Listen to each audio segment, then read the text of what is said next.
Hi, welcome to a brand new episode of Hero Huddle. This is a show where I, Tomahawk, I Stu. And I, Tristan. we discuss the pop culture nerd news of the week, and sometimes last week, and sometimes 15, 20 years ago. Tristan, what are we talking about today? This is your sort of baby. This is your topic. I thought it would be fun to discuss how the early 2000s was like trying to find their footing for superhero movies, because the MCU started with Iron Man in '08, right? Yep. So kind of like, yeah, like I would say late 90s, like early 2000s, like they're trying to figure out, okay, obviously people like superheroes. How can we make them into movies and make money and make them good and entertaining? Yeah. But there was also a weird time where they were making like original stories that like wasn't connected to like DC or like Marvel and stuff like that. So movies like Hancock, movies like Jumper, movies like Push.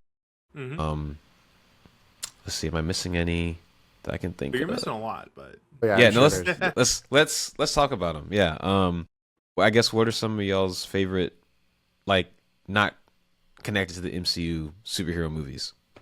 how far back do we want to go? And do we want to include like anime? I let's- say let's- yes, The Incredibles. I'm I taking it. mean, let's say 90s and up. Season up. Okay. Yeah. Okay. And what's our like most recent year cutoff? Mm. Like, how recent can we go? Because I will not say Incredibles 2. You can't make me. I was gonna say we might not be able to go too recent because there hasn't really been a lot of them. I was about Yeah. to say maybe like MCU, like with Iron Man 1, anything before that. Okay. I think that's fair. Yes. So Yeah. Chronicle does not count. Yeah. Chronicle does not count, but we're gonna talk about it anyway, probably. Yeah, that's fine. Yeah.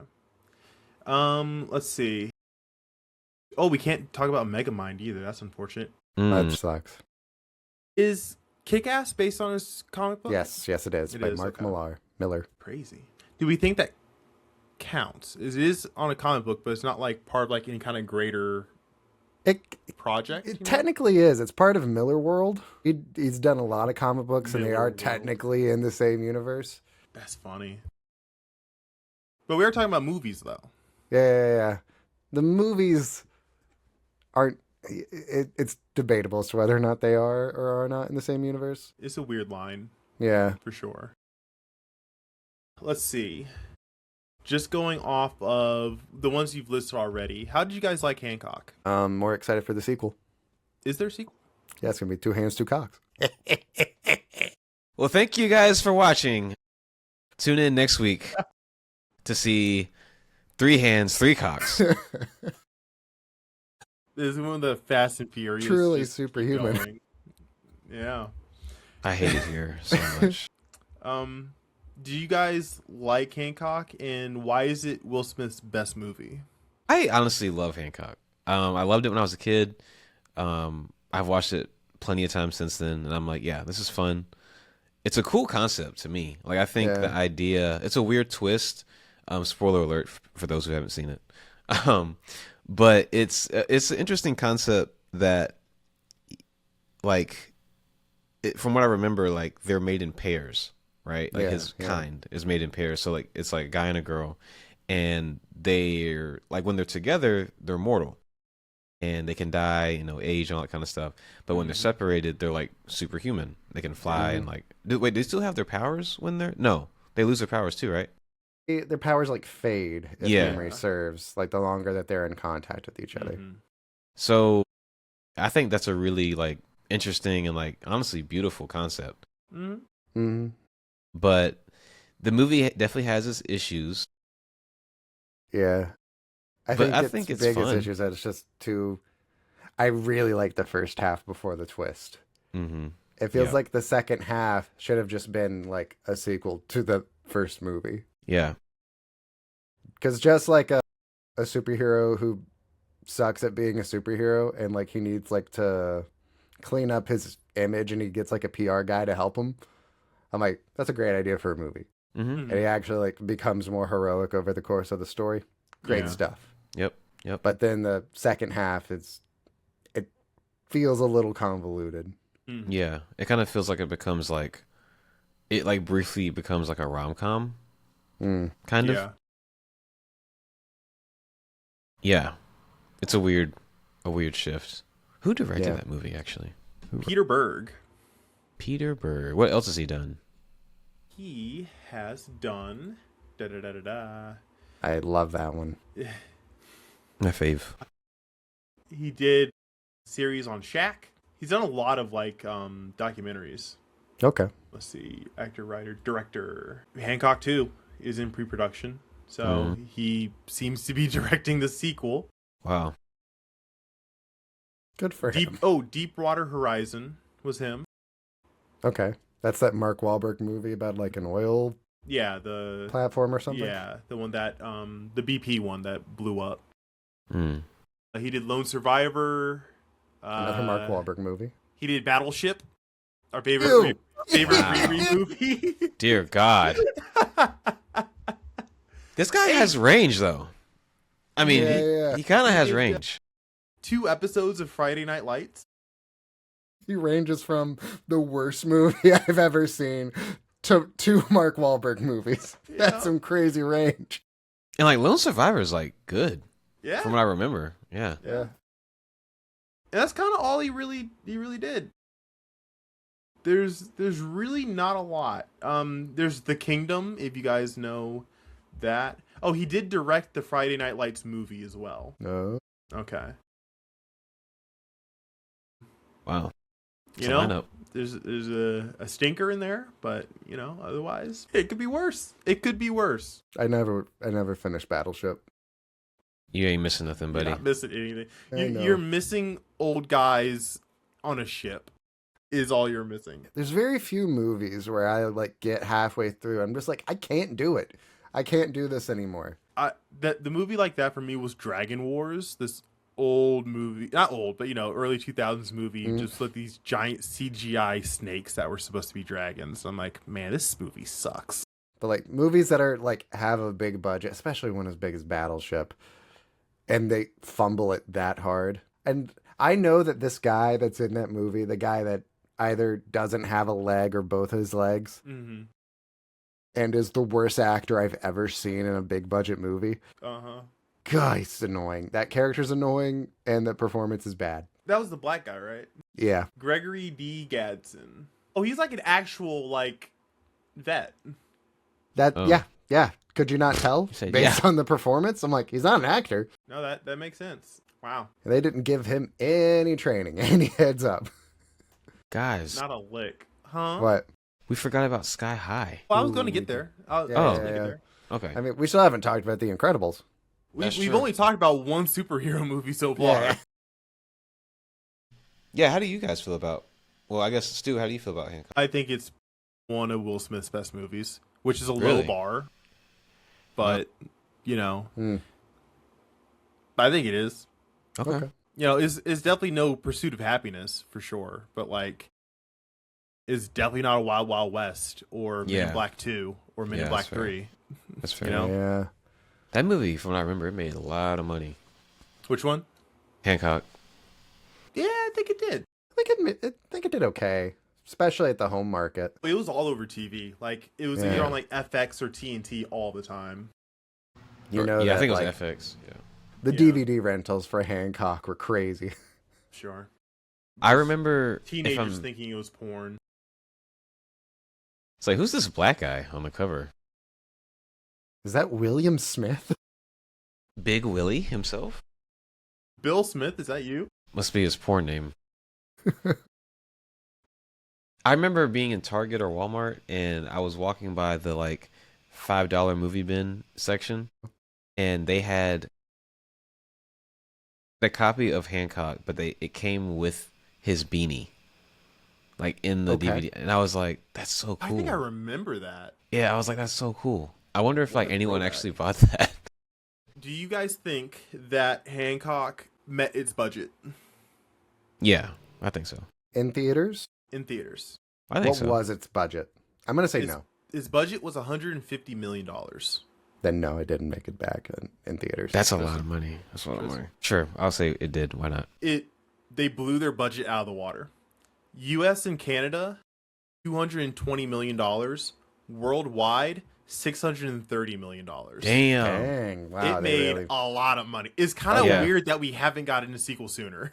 Yeah. See, that's what I thought, because I remember Will Smith talking about like the run that he had in his book, like when he was doing like Hitch, Shark Tale, I Am Legend, like that era, dude, he was putting out some bangers and he was making a lot of money.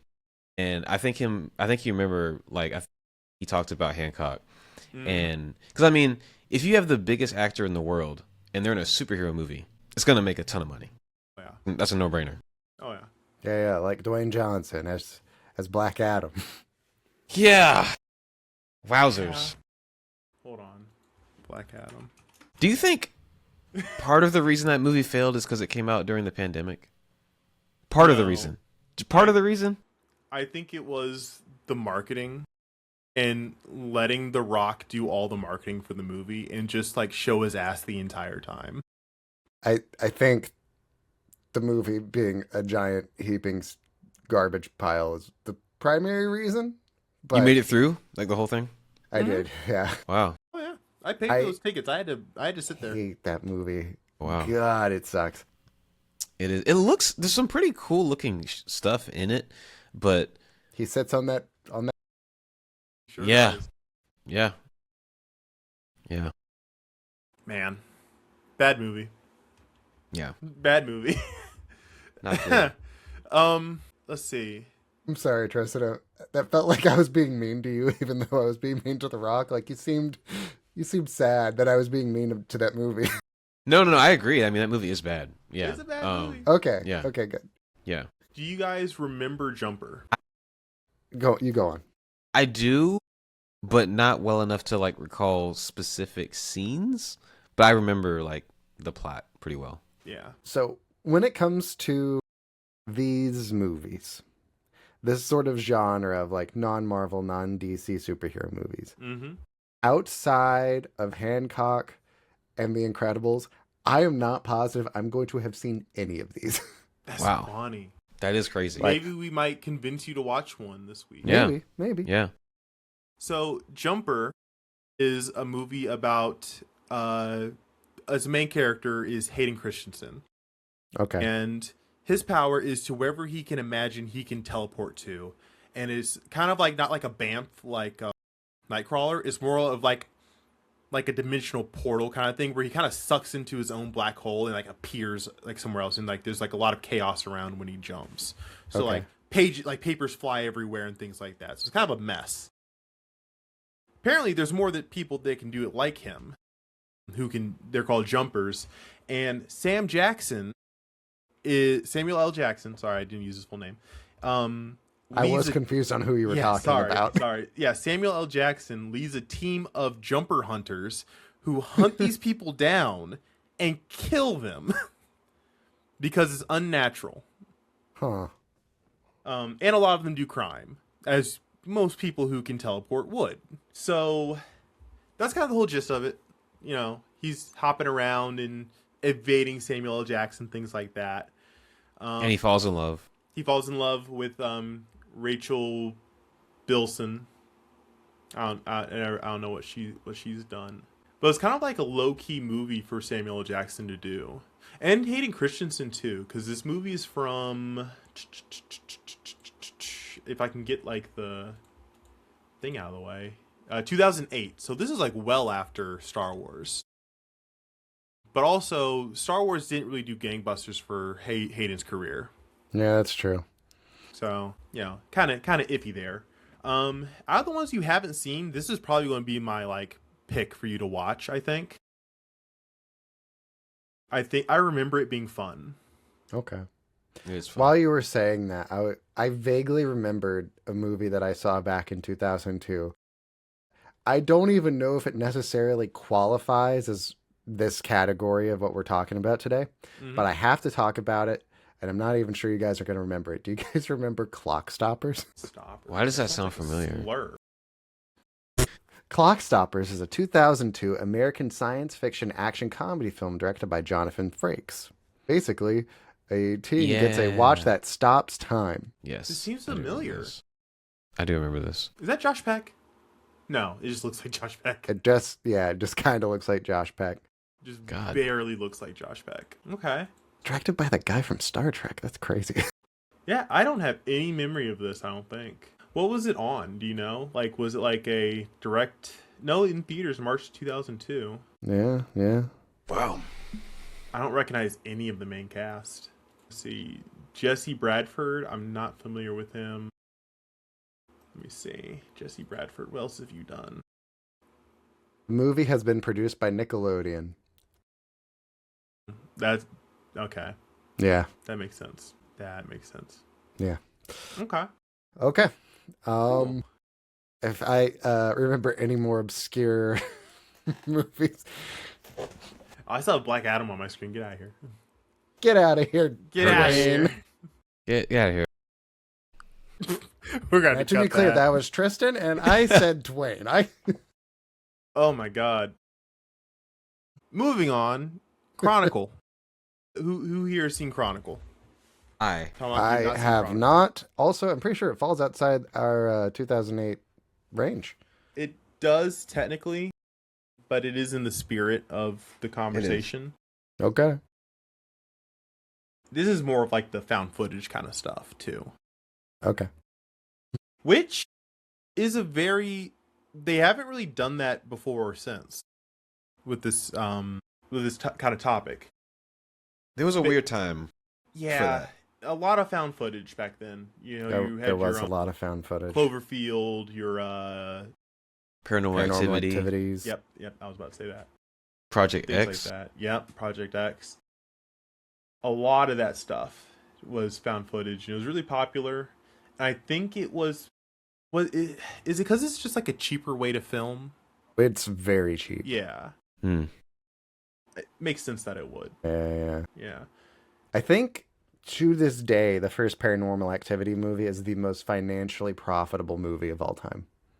Yeah, that makes sense. They literally use like in-home cameras for that kind of stuff. Like, if memory serves, it had a budget of like $15,000, and it made back like, I want to say like 100 mil. Paranormal Activity. Let's maybe plus. So that movie cost $15,000. That's what I said. That's insane. And it grossed worldwide almost $200 million. $200 million. It made $100 million in just the U.S. and Canada. That's insane. That is hilarious because opening weekend it made $77,000. Wow. This is back when studios would let a movie sort of stay in theaters. Yeah, seriously. Yeah, it would stay in for like more than 2 weeks. Yeah. It wouldn't just be on streaming in a month. For comparison, the budget for Chronicle was $12 million. That makes sense. There's a lot more CGI stuff going on there. There's a lot of CGI stuff in that one. A lot more effects. But they didn't make quite as much. They made $120 million worldwide, which they did profit, but they only made about, what was that, 10 times more than their budget? Which, to be fair, $12 million versus like another superhero movie that would cost like $100 million minimum. Pretty good. Pretty good. Okay. It's got that Adam Sandler effect. Speaking of found footage, sort of superpower movies, which Paranormal Activity movie is it where like the boy gets possessed and it's like a Hispanic family? Do you guys know what I'm talking about? I think I know what you're talking about. Is it the marked ones? I think it is. Well, so yeah, I think you're right. I remember that one because it came out back when I worked at the movie theater, and I would always hate having to clean that one because it would have like a giant jump scare at the end of the movie, and I was always like there for it because like we were short on time, so I had to be like in the theater ready to start cleaning it, and I just get jump scared every single time, even though I knew it was coming up. Jesus, I hate jump scares. If there's anything so about me, I think it's just cheap thrills and cheap horror. I hate it, and because it gets me. Prefer them like if I'm gonna get a jump scare in a horror movie, I prefer when they're done without the music or like the sound effect. Because like there's times where like, let's say like it's like the oldest one in the book. Let's say like a person's looking this way, they turn, nothing's there. They turn back, and they turn again, and boom, right? But if there's no music, and it's just like a close up of a face, it'll still scare you, but it won't like scare the shit out of you. Like there's like a difference, you know? Because the music is honestly, or the sound is really what's scaring you. See, for me, like I don't even mind if there's music, as long as the jump scare is actually something threatening to the character. I think it's really cheap when like, especially if it's at like the beginning of a horror movie, and like your main character is like walking home, and like they hear something from behind them, and they like look back, and they're just like, "What was that?" Yeah. And they start walking, they hear the sound again, they look back, and then big jump scare sound, and like something blurry jumps across frame, and it's just like a cat. Yeah. And it's just like, "Bwah!" Yeah. I hate that. Yeah. There was a really bad scary movie that came out a little bit ago. I think it was like was it the tarot card movie that came out with I can't remember, but they had a jump scare where this girl was in like the crawl space of her house, and like the jump scare was like a rat crawling across the ground because she's under the house, and they had like the scary music and all that kind of stuff. And See, that sucks. I'm like, okay, you yelled at me when I wasn't expecting you to yell at me, and that scared me. Like, congratulations, things like that. Interesting.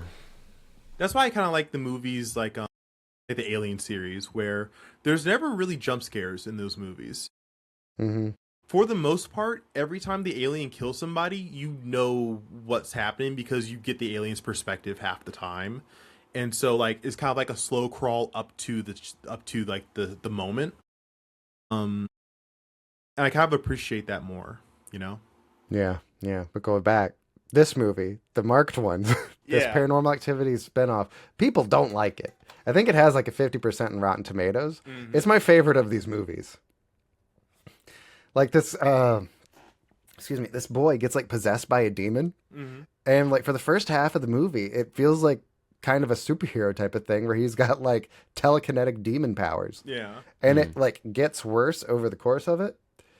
But you have like some gangsters essentially like fight a coven of witches at the end.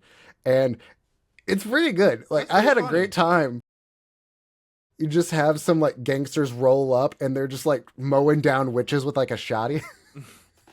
I'm like, this is great. This is wild. It's a wild take. That reminds me of we need to talk about like the movies, you know? Like scary. Epic movie? Yeah, like epic movie, scary movie. Yeah. Oh, dear Because God. they had one that I think it was called like A Haunted House. Okay. Where it With was Marlon Wayans? Yeah, it was a spoof off of the Paranormal Activity movies. Mm-hmm. And it was just so funny. They're hilarious. It was hilarious. And it was probably like one of the last good like spoof movies. Yeah, one of the funniest scenes is when he's like, he calls his cousin over, and like him and his boys, and they're like, "Yo, you got a ghost in here, cuz?" And he's like, "Where all your furniture, cuz?" And then it all comes down, and it's like, "Oh!" And they all run out. Yeah, all the birds up in the ceiling, and it all just falls. Yeah. And she's like, "Stop it, Ray! You're gonna make him mad." I don't give a fuck, Keisha. That's such a good movie. Oh, yeah, that's so really funny. Yeah, they took like other tropes from like movies at the time. Like I think they did a like a Conjuring bit too with the doll, things like that. Hilarious movie. We should talk about those at some point. Yeah, we gotta do a horror movie episode. Okay. That'd be fun. Too. So how did we get here? Dear God. Chronicle. That's We right. got That's here right. from Chronicle. We should also talk about Brightburn at some point. Well, That's I don't know. even more recent. It's kind of like a Superman Is it? like spinoff, kind of, right? Like, Yeah, it's Not a Superman, spin-off. but- It's a pastiche. Yeah. It's like if he was bad, I guess. Yeah. Yeah, it's In the same way that Homelander is Yeah, based off that's Superman. fair. That's but somehow even worse. fair. Yeah. Not like quality bad, but like just like somehow even more evil. Mm-hmm. Guess when Brightburn came out. 2016. Okay, Tristan. I'm pretty sure I was out of high school. So I'm gonna say 2018. 18. Damn. So I think this is our most recent addition to this conversation. Wow. Who directed that?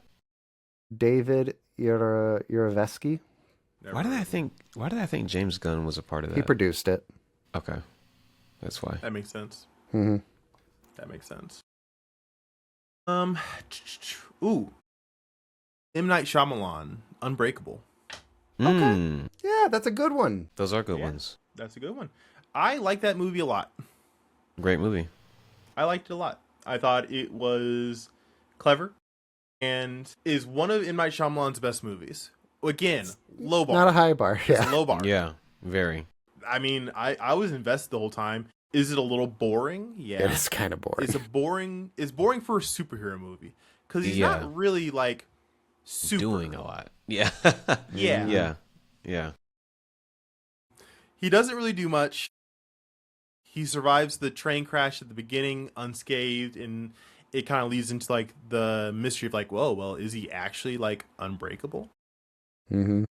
But you never really see kind of like where it goes. And from what I remember from, was it Glass, the third installment in the series? Glass is the third. Yeah. Yeah. They still didn't really expand on it much.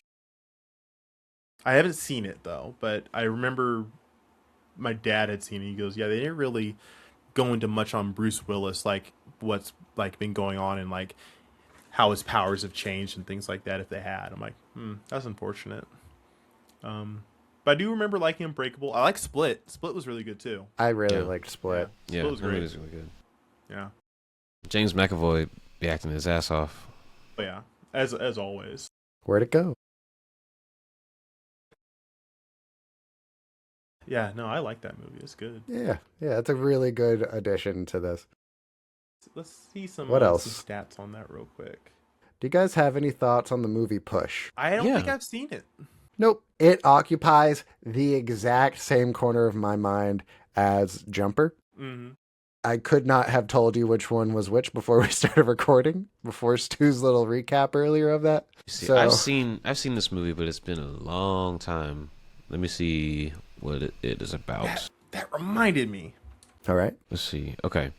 So it says, after his father, an assassin, is brutally murdered, Nick Gant vows revenge on Division, the covert government agency that dabbles in psychic warfare and experimental drugs.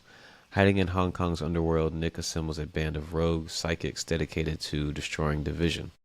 Together with Cassie, a teenage clairvoyant, Nick goes in search of a missing girl and a stolen suitcase that could be the key to accomplishing their mutual goal. Yeah, sure. Why not? Yeah. Interesting. Yeah, okay. Okay, what do you guys think this has on Rotten Tomatoes? 50. Probably like a 60. 23.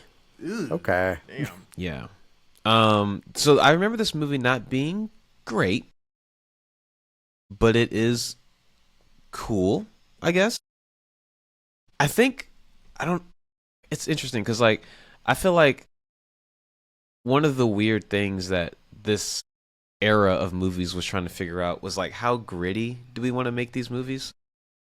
Because this is a PG-13 movie, but I remember it being like, it feels like dirty, you know, like I feel like a lot of like other movies feel a lot more, I don't want to say squeaky clean, but this one feels grimy, you know, like you feel like you're in the slums like with them.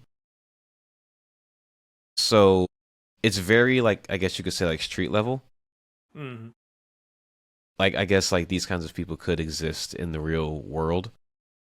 Okay. But I remember, I remember thinking it was pretty cool, like when I was a kid, but I'm sure if I watched it now, I'd be like, yeah, this is bad. Because, I mean, everything's cooler when you're a kid. Like, I mean, I used to love the Batman and Robin movie when I was a kid, but you watch it now. Yeah. I mean, I think it's bad, but I do love it. Really? You know, Yeah, I do. you know what movie I get this confused with a lot? What's that? I Am Number 4. I knew you were going to say that. Yeah. Yeah. And why'd you ask?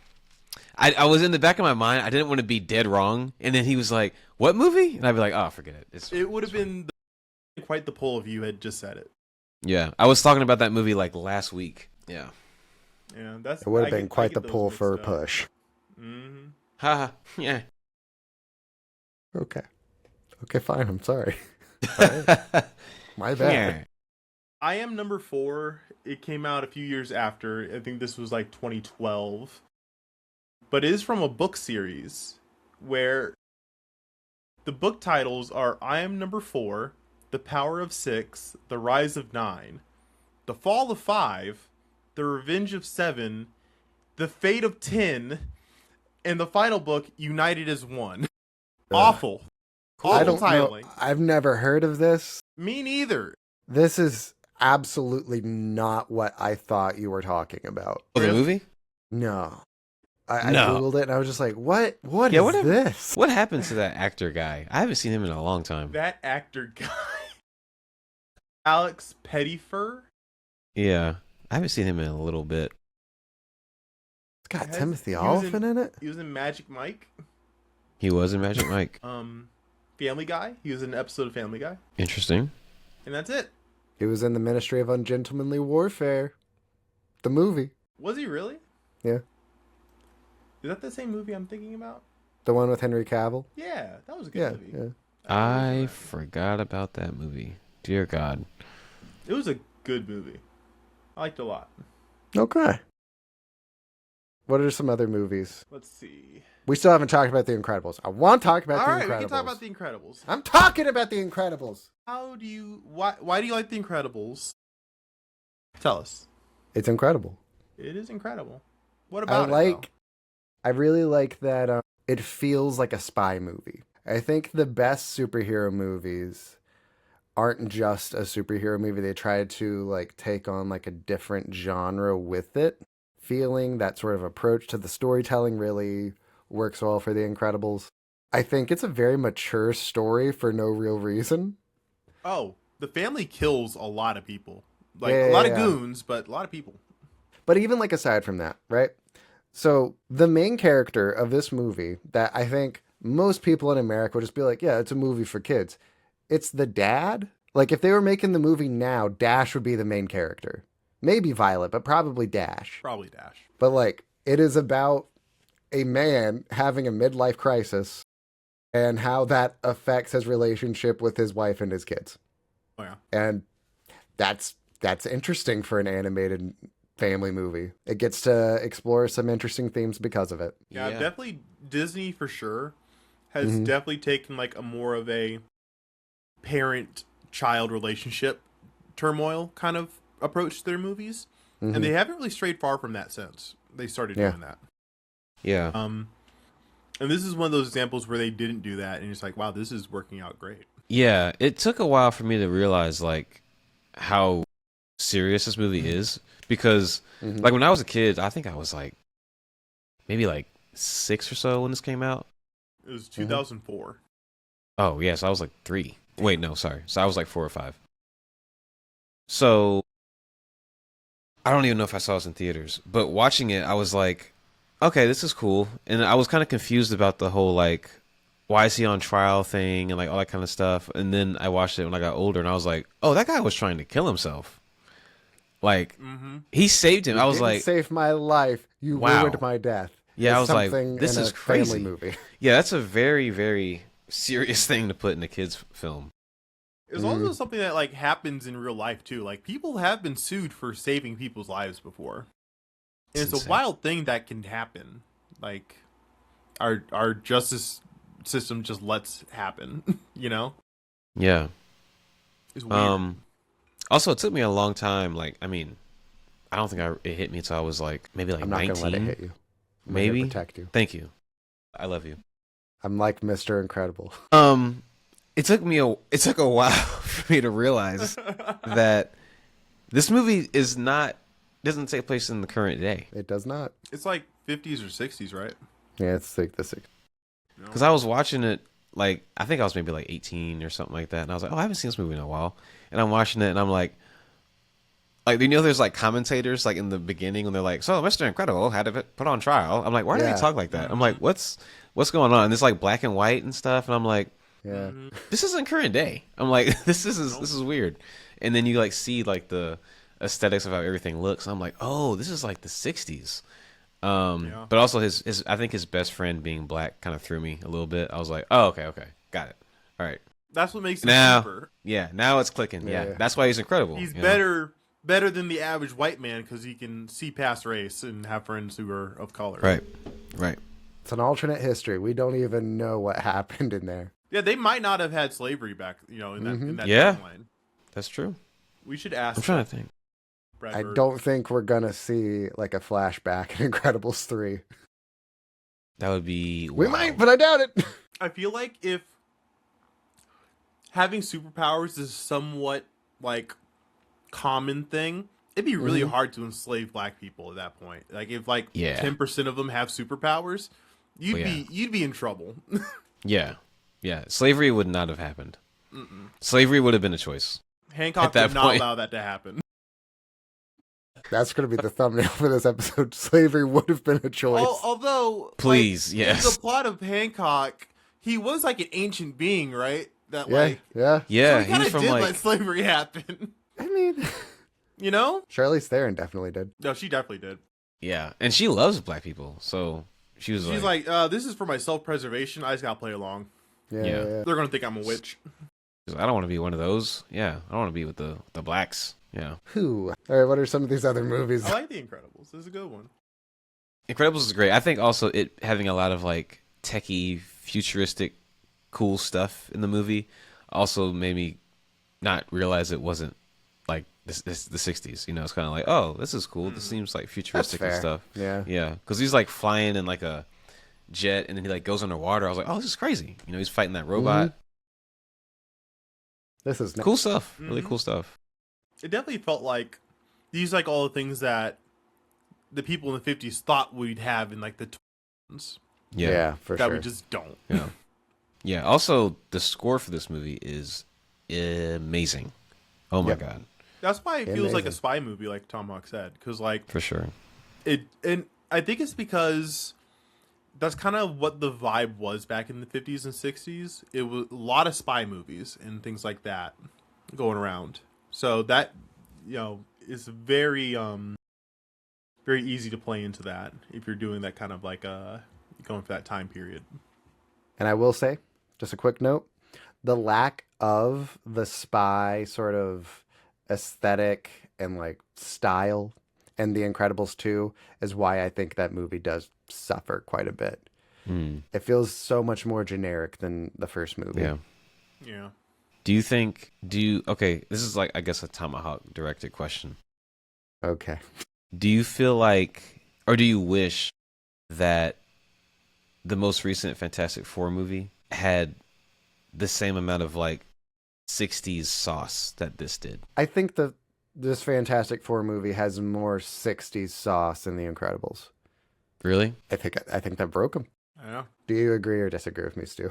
I would agree. And I think the cinematography and like the editing has a lot of the heavy lifting in that, because it wasn't like character acting that made it feel 50s and 60s. It was definitely like we brought back Technicolor or whatever they did to do this, to shoot this movie. And it's like, oh, no, this feels like old TV now.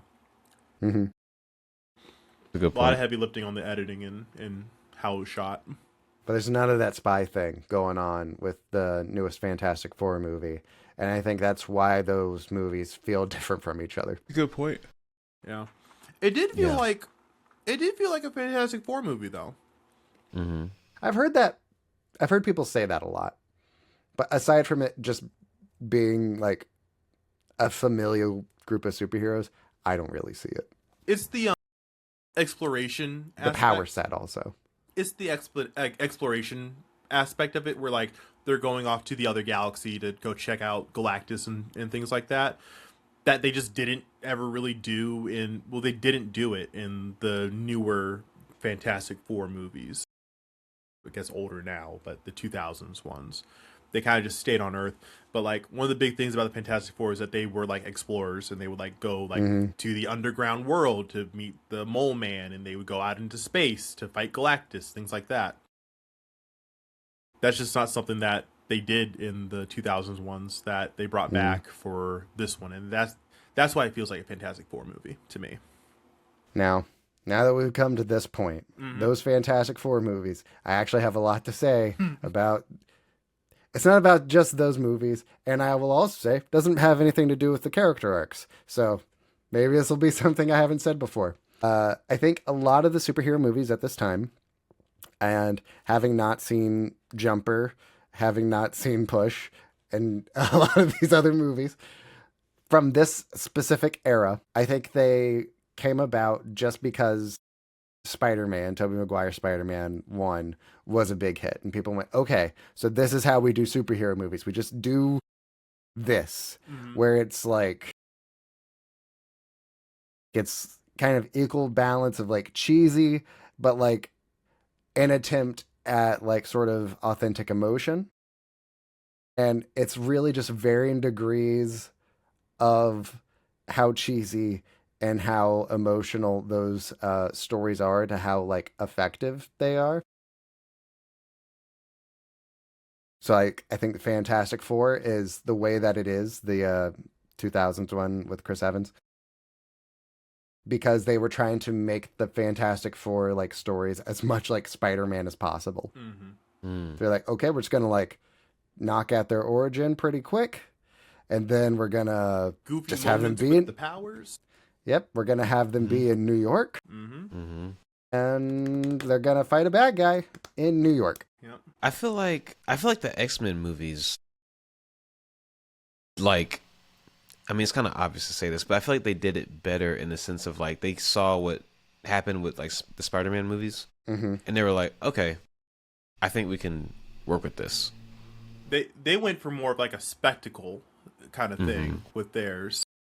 Yeah.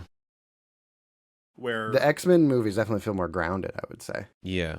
and I mean, they're pretty serious, I feel like, most they're of the serious, time. but there's also like a consistent escalation in threats / events in the series for the original trilogy, at least, where each one feels like it's a little bit more than the last. And then you get to the last one where they kind of, they went big, but they also kind of crashed, because that one is not that good.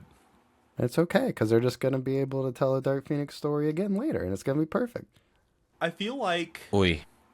A lot, maybe not a lot, but I feel like 9/11 had a lot to do with these superhero movies getting big as well. They're all kind of power fantasies, you know? Imagine myself as, so-and-so from such a, oh man, it would be so cool if I could fly around like the guys in Chronicle and things like that. Coming hot off of, and especially like in 2008 also with the financial crisis and things like that, Americans were probably feeling pretty sad. So let's throw some cool, like, oh, this could be you, because a hero could be anybody movie kind of thing. Be anybody behind the mask. Yeah.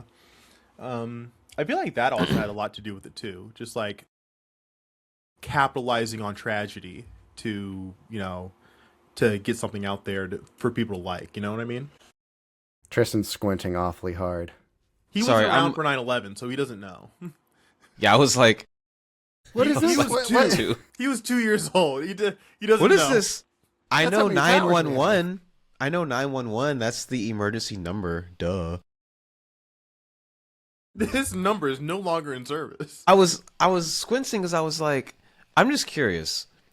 So, when do you guys think 9/11 happened? I have a pretty good guess. When do you guys think Batman Begins came out? 2005? 6? I'd say probably 2006. Came out 2005. Shouldn't have doubted myself. Yeah.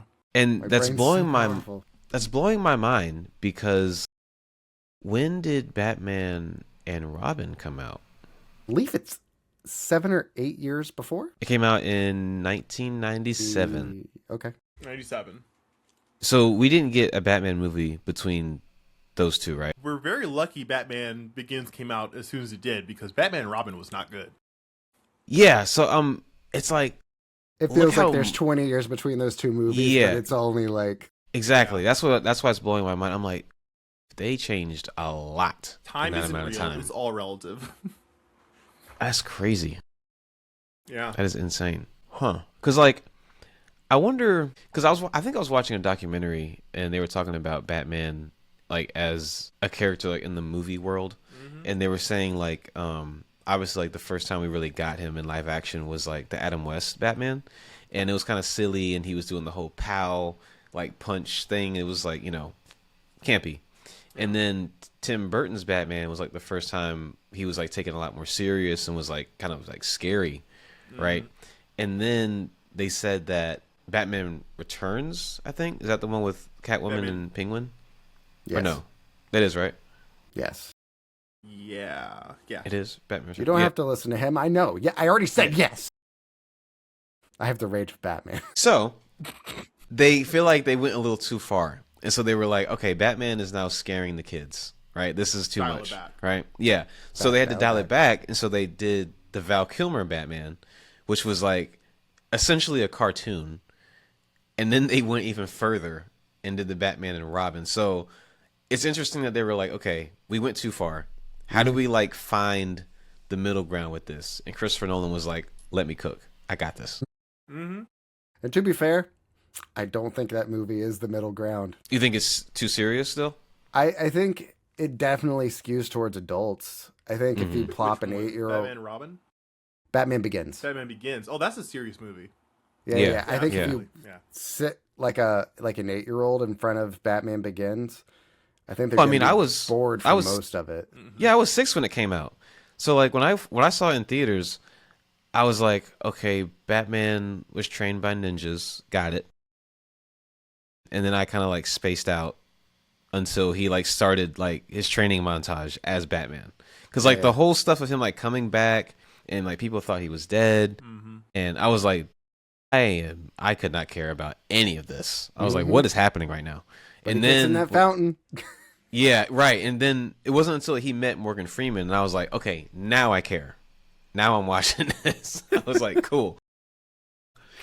It took so long for me to like actually like sit down and like really watch the movie, to the point where like it was probably around the time Dark Knight Rises came out that I finally sat down to watch the first one again. I'm like, oh, wow. That's also Scarecrow. It's long.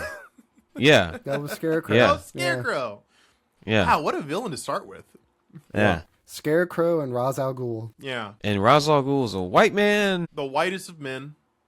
This Irish white man at that. I think the only man whiter than Liam Neeson is probably Anthony Hopkins. I was going to say Michael Caine. No. Really? No, he's honorary. It's okay. He has the pass. He does say it's a long movie too. Yeah, it is a long movie. It's a long, very boring movie. I don't remember. He doesn't spend a lot of time as Batman in it. And Batman Begins? You guys are crazy. That's a good movie. No, it is a great movie. Okay. It's good. Yeah. It's just boring. It's boring. If you are not like, because you gotta remember when it came out for Tristan, he was 6. He was not conscious yet. Are we talking about it at like for kids or as us as adults? For kids. It is not. Okay, it is a because that was my point. Was for kids. I think this movie doesn't boring. land. Yeah. So yes, I obviously agree. Yeah. But now, good movie. Yeah, my favorite parts of that movie are not the parts where he's dressed as Batman. Exactly. Again, they're not there very many of those parts, and they're not that great. Yes. So to keep it in mind, we said that it came out in 2005, right? Batman Begins. Yeah. Are we there yet? Came out in 2005. Herbie Fully Loaded came out in 2005. So that makes sense for me. I'm like, cool. Year for movies. I'm like, this is awesome, right? And then my parents take me to see Batman. I'm like, what is happening? I'm sure whatever guardian or parent took us to see those movies that year had to have been so pissed the whole year up until Batman came out, because it was for them instead of for us. Whew. Imagine spending money to go watch Are We There Yet? Because your kid wants to go watch it. I mean, I feel like every black parent had to take their kid because they were like, there weren't a lot of like feel good black family movies at the time. And neither was this. Also, Sky High and Madagascar came out in 2005. We still haven't talked about Sky High. Let's talk about it. Okay. Who Have we has not all seen seen it? Sky High? I've seen Sky High. We've all seen Sky High. Okay. Great. Okay. Amazing. It's been If anyone freaking had forever, like but Disney Channel, Yeah. growing up, you've seen Sky High probably. I think it was Disney at least. it's probably the first thing you guys saw Kurt Russell in. The first thing I remember him saying, yeah, for sure. Remember Yeah, I was seeing about to him say- in, yeah. Let's see. What have I seen? What has it made us? Have you ever seen The Thing? I didn't see it before Sky High. Probably not. It's from the 80s, so Yeah, definitely not. you weren't born yet. Yeah. Yeah. Also, my parents were not going to show me that as a kid. Had you seen Guardians of the Galaxy Volume 2 yet? Duh. Yeah. Of course. What are we talking about? Yeah, that was definitely the first thing I saw him in. That's pretty crazy.